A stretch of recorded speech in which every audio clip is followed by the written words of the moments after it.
Capítulo 74. Perigos dos jovens. A 6 de junho de 1863, foram-me mostrados alguns dos perigos dos jovens. Satanás está controlando a mente da juventude e dirigindo-lhes os inexperientes pés por sendas extraviadas. Eles ignoram-lhes os ardis, e nesses tempos perigosos, os pais devem estar alerta, trabalhando com perseverança e diligência para impedir a primeira aproximação do inimigo. Eles devem instruir os filhos quando saem e quando entram, quando se levantam e quando se sentam, dando preceito e mais preceito, regra sobre regra, um pouco aqui, um pouco ali. Isaías capítulo 28, verso 10. A obra da mãe começa com a criança. Ela deve dominar a vontade e o temperamento da criança, levando-a à sujeição, ensinando-a a obedecer. À medida que a criança vai crescendo, não deve ela afrouxar a mão. Toda mãe deve tomar tempo para raciocinar com seus filhos, para corrigir-lhes os erros e ensinar-lhes pacientemente o caminho direito. Os pais cristãos devem saber que estão instruindo e preparando os filhos para se tornarem filhos de Deus. Toda a vida religiosa das crianças é influenciada pelas instruções dadas e o caráter formado na infância. Caso a vontade não seja então submetida e levada a ceder à vontade dos pais, difícil será a tarefa de aprender a lição nos anos posteriores. Que luta difícil, que conflito, sujeitar aquela vontade que nunca foi subordinada ao que Deus requer. Os pais que negligenciam esta importante obra cometem grande erro e pecam contra as pobres crianças e contra Deus. As crianças que vivem sob estrita disciplina sentir-se-ão por vezes descontentes, ficarão impacientes sob a restrição e quererão fazer a própria vontade e ir e vir como lhes aprouver. Especialmente da idade dos 10 anos aos 18, acharão que não há nenhum mal em ir a piqueniques e outras reuniões de jovens. Todavia, seus experientes pais podem ver perigo. Conhecem o temperamento de seus filhos e sabem a influência dessas coisas sobre a mente deles, e, pelo interesse que têm em sua salvação, afastam-nos desses divertimentos provocantes. Quando esses filhos decidem por si mesmos deixar os prazeres do mundo e tornarem-se discípulos de Cristo, que peso é tirado do coração dos pais cuidadosos e fiéis. Ainda assim, sua obra não deve cessar. Os filhos não devem ser deixados na liberdade de seguir a própria conduta e resolverem sempre por si mesmos. Eles apenas começaram a luta contra o pecado, o orgulho, a paixão, a inveja, o ciúme, o ódio e todos os males do coração natural.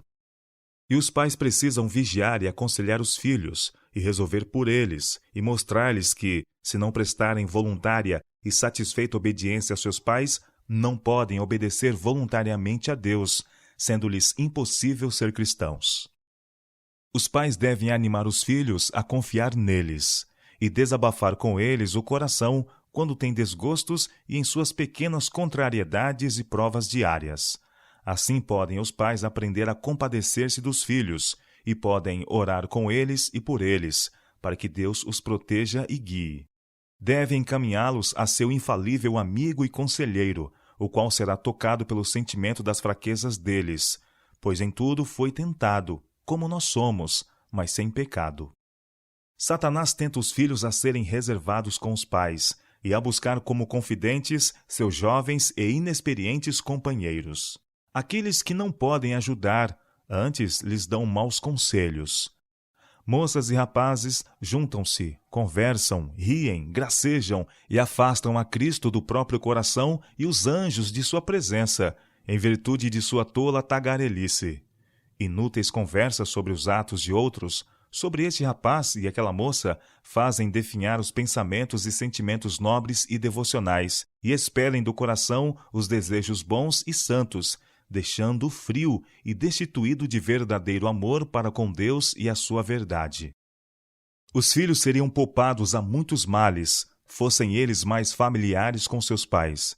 Estes devem estimular neles a disposição de ser abertos e francos com eles, e lhes levarem suas dificuldades, e quando se acharem perplexos quanto ao rumo certo a tomar, a exporem a questão diante de seus pais, tal como eles a veem, pedindo-lhes conselhos.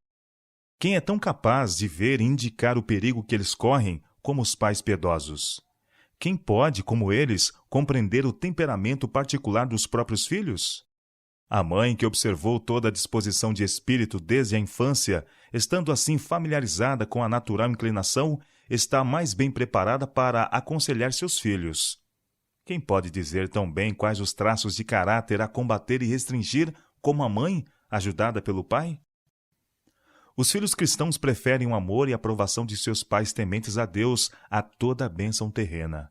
Amarão e honrarão a seus pais. Deve constituir um dos principais cuidados de sua vida saber como hão de tornar seus pais felizes. Nesta época rebelde, os filhos que não receberam a devida instrução e disciplina têm bem pouca compreensão de sua obrigação para com os pais. Dá-se muitas vezes que, quanto mais os pais fazem por eles, tanto mais ingratos são e menos os respeitam. As crianças que foram mimadas e servidas esperam sempre isto, e caso sua expectativa não se realize, ficam decepcionadas e perdem o ânimo. Essa mesma disposição se manifestará através de toda a sua vida. Serão infelizes, dependendo do auxílio de outros, esperando que outros os favoreçam, eles façam concessões. E caso encontrem oposição, mesmo depois de atingirem a idade adulta, julgam-se maltratados, e assim atravessam penosamente o caminho pelo mundo, mal sendo capazes de levar as próprias cargas, murmurando e irritando-se frequentemente, porque tudo não vai à medida de seus desejos. Pais imprudentes estão ensinando a seus filhos lições que se lhes demonstrarão nocivas e plantando ao mesmo tempo espinhos para os próprios pés. Julgam que, mediante o satisfazer aos desejos dos filhos e deixá-los seguir as próprias inclinações, podem granjear-lhes o amor. Que erro! As crianças assim mimadas crescem sem restrições aos seus desejos, insubmissas na disposição, egoístas, exigentes e autoritárias, uma maldição para si mesmas e para os que as cercam. Em grande parte, os pais têm nas mãos a futura felicidade de seus filhos. Repousa sobre eles a importante obra de formar o caráter dos mesmos. Os ensinos ministrados na infância os acompanharão através da vida. Os pais semeiam as sementes que brotarão e darão frutos, seja para bem, seja para mal. Eles podem habilitar seus filhos e filhas para a felicidade ou para a miséria. As crianças devem ser ensinadas desde muito cedo a serem úteis, a servirem a si mesmas e aos outros. Muitas filhas, nestes tempos, podem, sem remorso, ver sua mãe labutando, cozinhando, lavando ou passando, enquanto elas se sentam na sala de visitas e leem histórias, fazem tricô, crochê ou bordados. Têm um coração tão insensível como uma pedra. Mas onde se origina esse mal? Quais são os que têm a principal culpa nesse ponto em geral? Os pobres e enganados pais. Passam por alto o futuro de seus filhos, e em seu errôneo afeto deixam-nos sentar-se ociosamente ou fazer o que é de pouca importância, que não exige exercício mental ou dos músculos, e depois desculpam as indolentes filhas por serem fracas. Quem as tornou fracas? Em muitos casos, foi a errônea conduta dos pais. A devida quantidade de exercício em torno da casa melhoraria tanto a mente como o corpo. Mas os filhos são desprovidos disto, devido às falsas ideias, até que ficam avessos ao trabalho. Isto é desagradável, e não se harmoniza com as ideias que eles nutrem sobre gentileza. Julgam-se impróprio de uma dama, e mesmo vulgar, lavar louça, passar ou estar a um tanque de lavar roupa. Tal é o ensino da moda que se ministra aos filhos nesta época infeliz. O povo de Deus deve ser governado por princípios mais elevados que os mundanos, que procuram pautar toda a sua conduta segundo a moda. Os pais tementes a Deus devem preparar os filhos para uma vida de utilidade. Não devem permitir que seus princípios de governo sejam manchados com as extravagantes ideias dominantes neste século, de que se devem acomodar às modas e ser regidos pelas opiniões dos mundanos. Não devem permitir que os filhos escolham os próprios companheiros. Ensinem-lhes que vocês devem escolher para eles. Preparem-nos para assumir responsabilidades enquanto jovens. Se seus filhos forem desabituados ao trabalho, cansar-se-ão depressa. Dor nas costas, cansaço dos membros, e vocês correm o risco de, por dó, fazer vocês mesmos o trabalho, do que deixá-los sofrerem um pouco. Que seja a princípio bem leve a responsabilidade a pesar sobre as crianças, e depois, dia a dia, aumentar, até que possam fazer a devida porção de trabalho sem se cansar. A inatividade é a maior causa de dor no lado e dor nas costas entre as crianças. Há uma classe de jovens senhoras, nesta época, que são simplesmente criaturas inúteis, que servem apenas para respirar, comer, vestir e dizer tolices, enquanto seguram nas mãos uma peça de bordado ou crochê. Poucas jovens, porém, mostram real discernimento e bom senso. Vivem uma vida de borboletas, sem objetivo especial. Quando esta classe de companheiras mundanas se ajuntam, quase que vocês só podem ouvir algumas tolas observações sobre vestidos ou qualquer assunto frívolo, e depois riem das próprias observações que consideram muito inteligentes. Isto é frequentemente feito em presença de pessoas de mais idade, que não pode deixar de entristecer-se por tal falta de respeito para com a sua idade. Essas jovens parecem haver perdido todo o senso de modéstia e boas maneiras. O modo, porém, por que foram ensinadas, as leva a julgar isto o cúmulo da gentileza. Esse espírito é como uma doença contagiosa. O povo de Deus deve escolher o convívio de seus filhos e ensinar-lhes a evitar a companhia desses mundanos fúteis. As mães devem levar consigo as filhas para a cozinha e ensiná-las pacientemente. Sua constituição ficará melhor por fazer esse trabalho. Seus músculos adquirirão vigor e resistência, e serão mais saudáveis suas meditações e mais elevadas quando chegar o fim do dia. Talvez se acham fatigadas, mas quão doce é o repouso depois de uma justa medida de trabalho. O sono, o suave restaurador da natureza, revigora o corpo fatigado e prepara-o para os deveres do dia seguinte. Não deem a entender a seus filhos que não importa se eles trabalham ou não. Ensine-lhes que seu auxílio é necessário, seu tempo é valioso e que vocês contam com seus serviços. Foi-me mostrado que muito pecado é resultado da preguiça.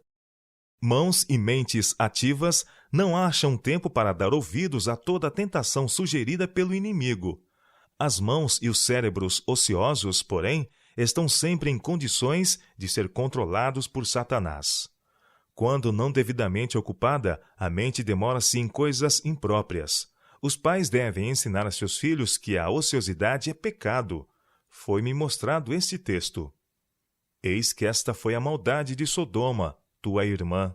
Soberba, fartura de pão e abundância de ociosidade teve ela e suas filhas, mas nunca esforçou a mão do pobre e do necessitado. Ezequiel capítulo 16, verso 49. Os filhos devem sentir-se em dívida para com os pais, que lhes têm protegido na infância e cuidado deles nas enfermidades. Devem compreender que os pais têm sofrido muita ansiedade por causa deles. Especialmente têm os pais conscienciosos e piedosos sentido profundo interesse em que seus filhos sigam a conduta devida. Ao verem faltas neles, quão opresso lhes fica o coração. Pudessem os filhos que têm ocasionado esses desgostos ver o efeito de sua conduta e haveriam de sensibilizar-se. Caso vissem as lágrimas de sua mãe e lhe ouvissem as orações a Deus em seu favor, se lhes fosse dado escutar-lhes os reprimidos e entrecortados suspiros, o coração lhes doeria e confessariam prontamente suas faltas e pediriam perdão. Uma obra há a ser feita por idosos e jovens. Cumpre aos pais habilitarem-se melhor para desempenhar sua missão para com seus filhos. Alguns pais não compreendem os filhos e não se relacionam verdadeiramente com eles. Existe com frequência grande separação entre aqueles e estes. Caso penetrassem os pais mais plenamente no sentimento dos filhos e verificassem o que lhes está no coração, isto exerceria sobre eles uma influência benéfica. Cumpre aos pais lidarem fielmente com os seres a eles confiados. Não devem animar nos filhos o orgulho, o desperdício ou o amor à ostentação. Não lhes devem ensinar nem consentir que aprendam pequenas travessuras que pareçam divertidas nos pequeninos, mas que terão de desaparecer e pelas quais terão de ser corrigidos quando forem mais velhos. Os hábitos primeiramente formados não são esquecidos facilmente. Pais, vocês devem começar a disciplinar o espírito de seus filhos enquanto bem novos, visando que venham a ser cristãos. Seja todo o seu esforço para a sua salvação. Procedam como se eles fossem confiados aos seus cuidados, a fim de serem preparados qual joias preciosas para brilharem no reino de Deus. Acautelem-se, não os embalem para adormecerem à beira do abismo da destruição, com a errônea ideia de que não têm idade suficiente para serem responsáveis, para se arrependerem de seus pecados e professarem a Cristo. Minha mente foi dirigida a muitas preciosas promessas registradas para aqueles que cedo buscam ao Salvador. Lembra-te do teu Criador nos dias da tua mocidade, antes que venham os maus dias e cheguem os anos, dos quais venhas a dizer: não tenho neles contentamento. Eclesiastes capítulo 12, verso 1. Eu amo aos que me amam, e os que de madrugada me buscam, me acharão. Provérbios capítulo 8, verso 17. O grande pastor de Israel está a dizer ainda: deixai vir a mim os pequeninos, e não os impeçais, porque dos tais é o reino de Deus. Lucas capítulo 18, verso 16. Ensinem a seus filhos que a juventude é o melhor tempo de buscar ao Senhor. Nessa fase, os fardos da vida não pesam sobre eles, e sua mente jovem não é perturbada pelos cuidados. Enquanto são tão livres, devem consagrar o melhor de sua energia a Deus. Vivemos em uma época infeliz para as crianças. Forte corrente está impelindo para baixo, para a perdição, e é necessário mais que a experiência da meninice e sua força para avançar contra esta corrente, sem ser por ela derribado. Os jovens parecem, em geral, ser cativos de Satanás, e ele e seus anjos os estão conduzindo a uma destruição certa. Satanás e seus anjos estão guerreando contra o governo de Deus, e a todos os que sentem o desejo de entregar-lhe o coração e lhe obedecerem aos mandamentos, o inimigo procurará desconcertar e vencer com suas tentações, a fim de se desanimarem e abandonarem a luta. Pais, ajudem a seus filhos. Despertem da indiferença de que se acham possuídos. Vigiem continuamente para cortar a corrente e sacudir o pó do mal que Satanás está impelindo sobre seus filhos. As crianças não podem fazer isto por si mesmas, mas os pais podem conseguir muito. Mediante fervorosa oração e viva fé, obter-se-ão grandes vitórias. Alguns pais não têm compreendido as responsabilidades que repousam sobre eles e têm negligenciado a educação religiosa de seus filhos. Os primeiros pensamentos do cristão pela manhã devem ser para Deus. Os trabalhos seculares e os interesses próprios devem vir em segundo lugar. Os filhos devem ser ensinados a respeitar e reverenciar a hora de oração. Antes de sair de casa para o trabalho, toda a família deve ser reunida, e o pai ou a mãe, na ausência dele, deve rogar fervorosamente a Deus que os guarde durante o dia. Vão com humildade, coração cheio de ternura e com o senso das tentações e perigos que se acham diante de vocês e de seus filhos. Pela fé, atem-nos ao altar, suplicando para eles o cuidado do Senhor. Anjos ministradores hão de guardar as crianças assim consagradas a Deus. É o dever dos pais cristãos, de manhã e à tarde, pela fervente oração e fé perseverante, porem um muro em torno de seus filhos. Cumpre-lhes instruí-los pacientemente, bondosa e infatigavelmente ensinar-lhes a viver de maneira a agradar a Deus. A impaciência nos pais desperta a impaciência nos filhos. A paixão manifestada pelos pais cria paixões nos filhos, suscitando-lhes os males da própria natureza. Alguns pais corrigem os filhos severamente, num espírito de impaciência e muitas vezes de paixão. Tais correções não produzem bons resultados. Procurando corrigir um mal, geram outro. O constante censurar e açoitar endurece as crianças e as afasta dos pais. Primeiro devem os pais aprender a se dominarem, depois poderão ser mais bem-sucedidos em controlar os próprios filhos. Toda vez que eles perdem o domínio de si mesmos e falam e agem impacientemente, pecam contra Deus.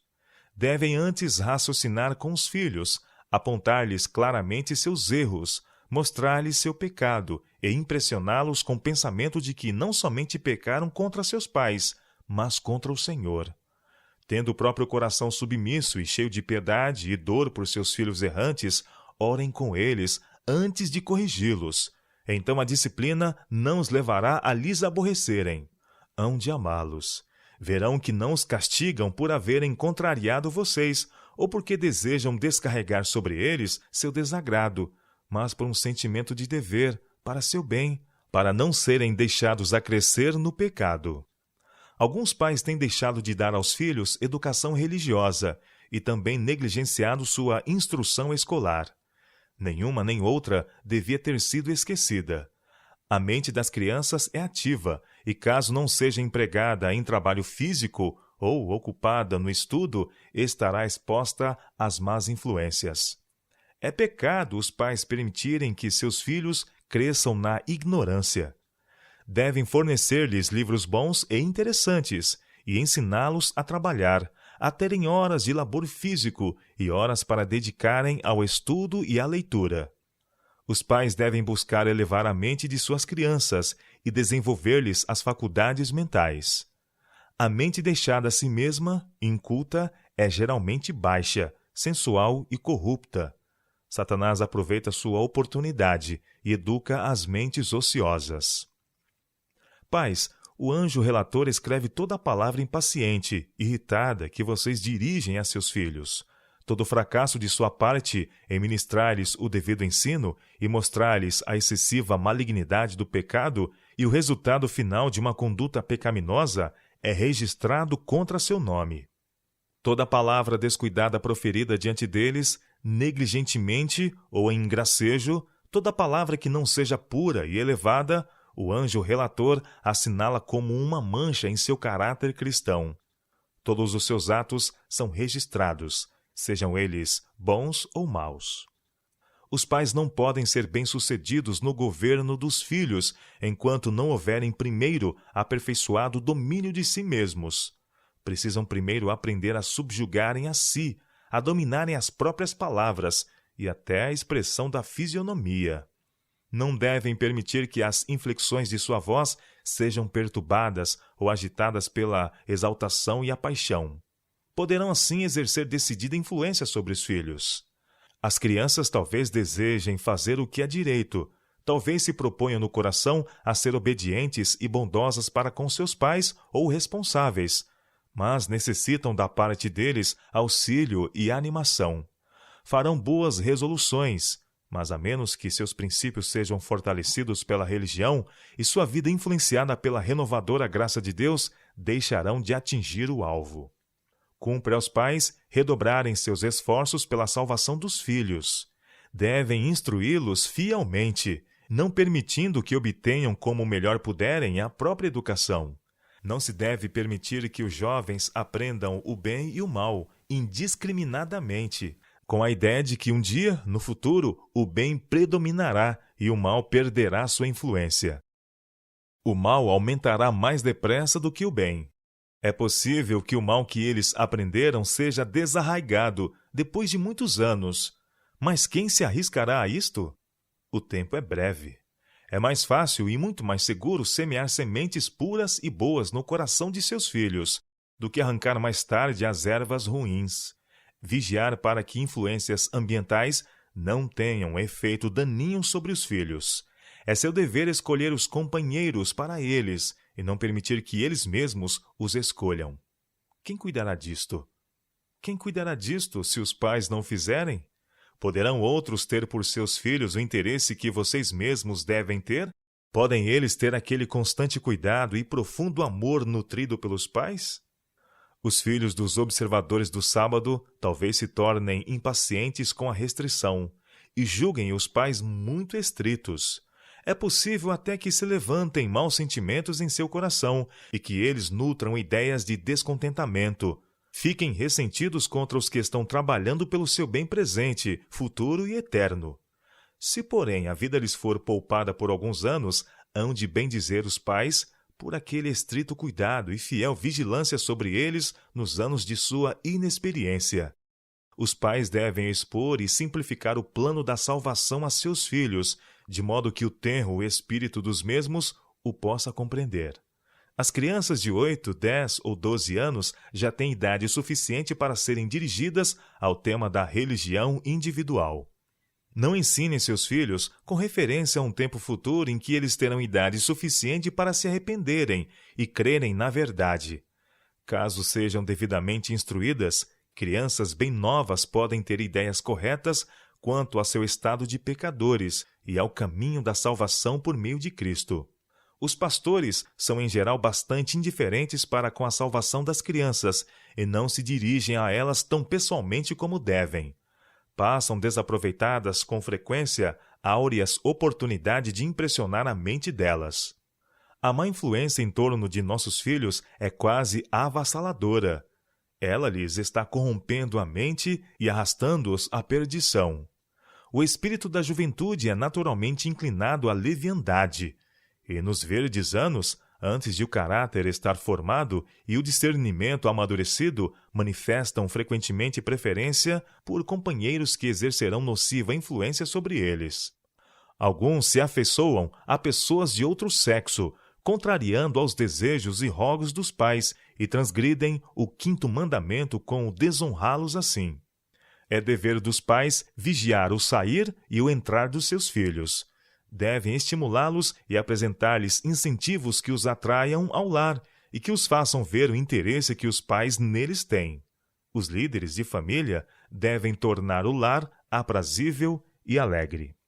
Pais e mães, falem bondosamente a seus filhos. Lembrem-se de que vocês são sensíveis e do efeito que as censuras têm sobre vocês. Reflitam e reconheçam que eles são como vocês. O que vocês não podem suportar, não lancem sobre eles. Se não lhes é possível sofrer censura e acusação, tampouco podem suas crianças, mais fracas do que vocês, suportarem tanto. Sejam sempre suas palavras aprazíveis, alegres, como raios de sol em sua família. Os frutos do domínio próprio, da solicitude e do esforço serão centuplicados. Os pais não têm direito de lançar uma nuvem sombria sobre a felicidade de seus filhos mediante críticas ou censuras severas por quaisquer pequeninos erros. Erros e pecados concretos devem ser apresentados tão pecaminosos como na verdade são, seguindo-se uma firme, resoluta orientação a fim de impedir sua reincidência.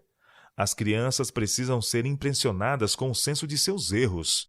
Todavia, não se deve deixá-las em um desesperançado estado de espírito, mas com certa medida de ânimo, para que possam melhorar e conquistar sua confiança e aprovação.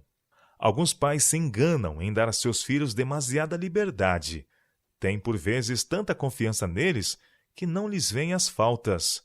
É errado permitir às crianças, com certa despesa, fazerem visitas à distância, sem estarem acompanhadas dos pais ou de um responsável. Isto tem um mau efeito sobre elas. Chegam a pensar que são muito importantes e que lhes pertencem certos privilégios. Caso estes lhes não sejam concedidos, acham que estão sendo tratadas injustamente. Referem-se às crianças que vão para lá e para cá e têm muitas regalias, ao passo que elas as têm tão poucas. E a mãe, receando que os filhos a julguem injusta, satisfaz-lhes os desejos, o que se demonstra, afinal, grandemente nocivo para eles. Visitantes jovens, não tendo sobre si os olhos vigilantes dos pais, para verem e corrigirem-lhes as faltas, recebem muitas vezes impressões que levará meses para apagar. Minha atenção foi dirigida a casos de pais que tinham filhos bons e obedientes, os quais, tendo a maior confiança em certas famílias, confiaram em deixar seus filhos irem a certa distância para visitar esses amigos. Desse tempo em diante, houve inteira mudança na conduta e caráter de seus filhos. Antes estavam contentes e felizes em casa, e não tinham grande desejo de andar muito na companhia de outros jovens. Ao voltarem para os pais, a restrição parecia injusta, e o lar se lhes assemelhava a uma prisão. Tais gestos imprudentes dos pais decidem o caráter de seus filhos. Por essas visitas, algumas crianças formaram amizades que, no fim, se demonstraram sua ruína. Pais, conservem, se puderem, seus filhos com vocês e vigiem-nos com a mais profunda solicitude. Quando os deixar fazer visitas distantes de vocês, eles julgam ter idade suficientes para cuidarem de si mesmos e decidirem por si. Assim deixados a si mesmos, os jovens têm muitas vezes conversas sobre assuntos que não os refinam e elevam, nem lhes aumentam o amor pelas coisas religiosas. Quanto mais têm permissão de fazer visitas, tanto maior será seu desejo de ir, e menos atraente lhes parece o lar. Filhos, Deus achou por bem confiá-los aos cuidados de seus pais, para que os instruam e disciplinem, desempenhando assim sua parte na formação do caráter de vocês para o céu. Cumpre, porém, a vocês o decidir se formarão um bom caráter cristão, mediante o aproveitar da melhor maneira as vantagens que lhes têm sido dadas por pais piedosos, fiéis, dados à oração. Não obstante toda a ansiedade e fidelidade dos pais em favor dos filhos, sozinhos eles não os podem salvar. Resta aos filhos uma obra a fazer. Cada filho tem um caso individual a atender. Pais crentes, uma obra de responsabilidade está diante de vocês, o de guiar os passos de seus filhos, mesmo em sua experiência religiosa. Quando amarem verdadeiramente a Deus, eles os bendirão e reverenciarão pelo cuidado que manifestaram por eles e por sua fidelidade em restringir-lhes os desejos e sujeitar-lhes a vontade. A influência dominante no mundo é consentir que os jovens sigam a inclinação natural de seu espírito. E quando são muito desenfreados na juventude, os pais dizem que hão de endireitar depois de algum tempo, e quando estiverem com 16 ou 18 anos, raciocinarão por si e deixarão seus maus hábitos, tornando-se, afinal, homens e mulheres úteis. Que engano! Permitem por anos que um inimigo semeie o jardim do coração. Admitem que os errôneos princípios se desenvolvam e, assim, em muitos casos, todo o labor empregado posteriormente naquele solo nada aproveitará.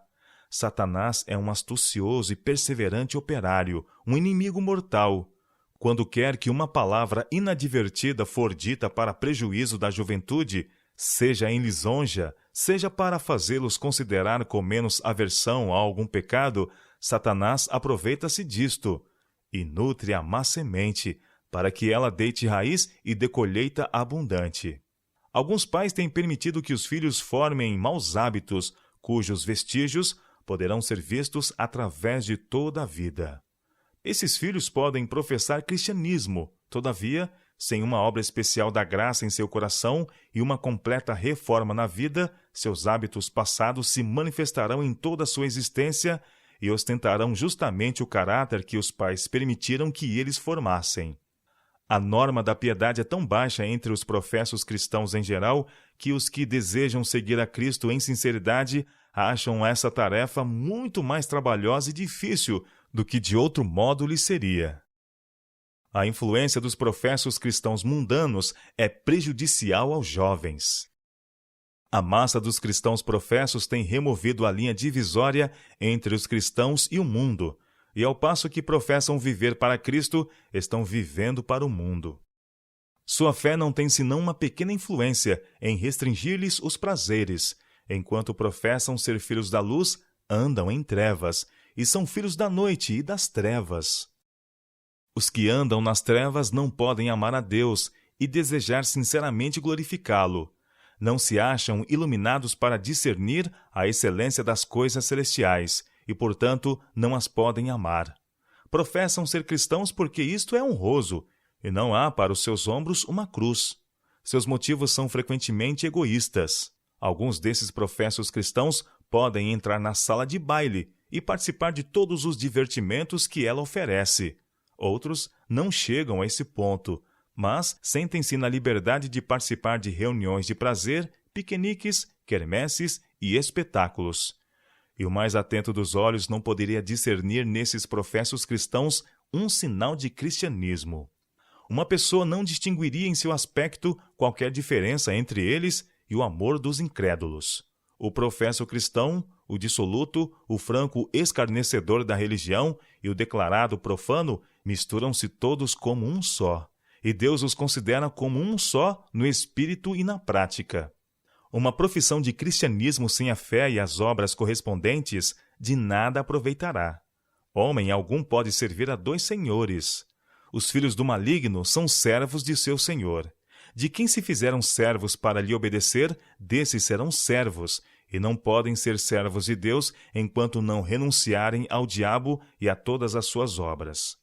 Não pode ser inofensivo para os servos do Rei Celeste o empenharem-se nos prazeres e diversões em que se empenham os servos de Satanás, embora eles repitam muitas vezes que tais diversões são inocentes. Deus tem revelado santas e sagradas verdades para separar seu povo dos ímpios e purificá-los para si. Os adventistas do sétimo dia devem viver sua fé. Os que obedecem aos 10 mandamentos veem o estado do mundo e as coisas religiosas de um ponto de vista inteiramente diferente de como os veem os professos cristãos que são amantes dos prazeres, que se esquivam à cruz e vivem na transgressão do 4º mandamento. No atual estado de coisas na sociedade, não é fácil tarefa aos pais refrearem os filhos e ensiná-los segundo a regra bíblica do direito. Os religiosos professos têm se afastado tanto da palavra de Deus que, quando seu povo volta para a sua sagrada palavra e quer educar os filhos segundo os preceitos dela, e como Abraão outrora ordenara a sua casa depois deles, as pobres crianças com tais influências ao seu redor julgam seus pais desnecessariamente restritos e por demais cuidadosos quanto a seus companheiros. Desejam naturalmente seguir o exemplo dos professos cristãos mundanos e amantes dos prazeres. Nestes dias, mal se conhecem a perseguição e o descrédito por amor de Cristo. Bem pouco é o sacrifício e a abnegação necessária para alguém se revestir de uma forma de piedade, ter o nome no livro da Igreja. Viver, porém, de tal maneira que nossos caminhos sejam agradáveis a Deus e nossos nomes registrados no livro da vida exigirá vigilância e oração, abnegação e sacrifício de nossa parte. Os professos cristãos não são de modo algum exemplo para a juventude, a não ser quando eles seguem a Cristo. As ações justas são inequívocos frutos da verdadeira piedade. O juiz de toda a terra dará a cada um segundo as suas obras. As crianças que seguem a Cristo têm diante de si uma batalha a travar, têm uma cruz diária a levar no sair do mundo e serem separadas e em imitarem a vida de Cristo.